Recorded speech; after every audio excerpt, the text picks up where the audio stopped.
Hi everybody. I just wanted to share some info from a session I recently did with Josh Landine. Josh is a great player who was out on the West Coast for some Q school for the Mackenzie Tour, and he came by the studio and just to see not if he was going to use anything for Q school, but to see if there was anything that he could do to maybe speed up the golf club or improve his ground interaction.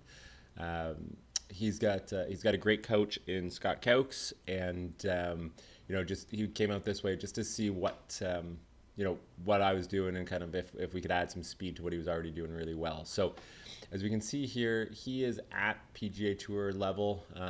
So this is the black bars for reference. This is PGA Tour average. He is at or above PGA Tour average in every single one of his forces. His club head speed, no surprise when the graphs look like this, is pretty good. He hit this one 287 carry, 16 feet offline, 114 with a 7-degree upward angle of attack with a 163 ball speed. So, super efficient, really good. Overall, just he's a great player. So he's going to hit the driver pretty well. Now, when we look at this, it wasn't so much about raising these values or showing him ways to raise these values. It was about looking at the backswing. So in these areas, okay, in these graphs, and we can see that there's little to no activity in all three of these planes, which means when he's pushing from his left foot to his right foot, okay, he's going to start with, kind of around 50% weight on his, or pressure, on his left foot, and push that a little bit to his right foot. And he's using about 4% of his body weight, or 25 newtons of force, to create that. As he's doing that, he's spinning the ground with about 27 pounds of torque, and he's pushing against the ground vertically with about 108% of his body weight. These numbers are pretty small. And that really does just not allow him to have enough energy in the system, which limits these peaks. And again, like I said, these peaks are really, really good. For a lot of players, these would be like the end goals. For Josh, it's his starting point. So to ramp that up, we took a look at increasing this, creating some more activity. And you can see on the video here, we're getting him to sway and stomp a little bit. This is towards the end. At the beginning, he was actually stomping the ground, kind of like a Kyle Berkshire or Martin Borgmeyer kind of move. So instead of now being like 3% or 4% of his body weight, he's 27% of his body weight. Instead of turning the plate, with just a 27 pounds of torque, he's turning it with 92. Instead of 108 pounds or 108% of his body weight, he's up to 132% of his body weight against the ground. This activity in the backswing is allowing him to increase these forces, right? So, when I look at this, say, horizontally, he reaches a high of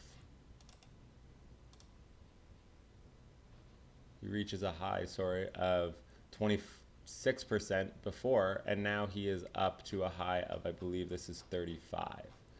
So pretty significant increase there, right?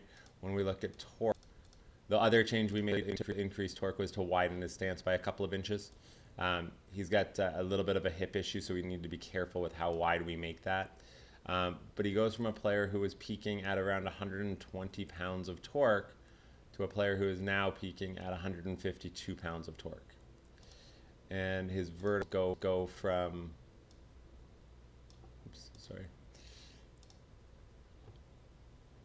from 203% of his body weight to 212. So all three major kind of planes of motion, they all increase their forces.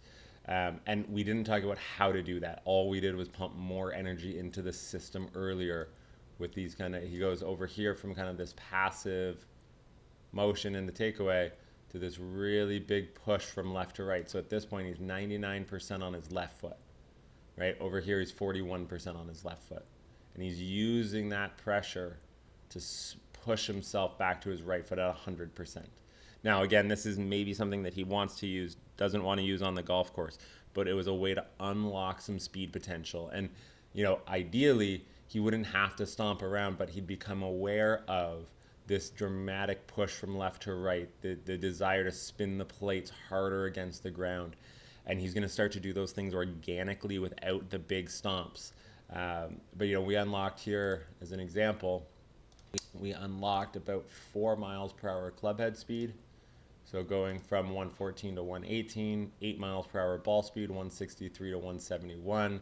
Kept everything else the same. We actually moved the ball position back a little bit to encourage a little bit more into out club path. And he goes to 311 from 287.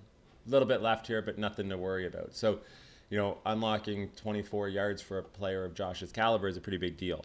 Again, all we did was increase the activity and the energy in the backswing. So I hope somebody out there finds this helpful. If you guys have any questions, leave some comments.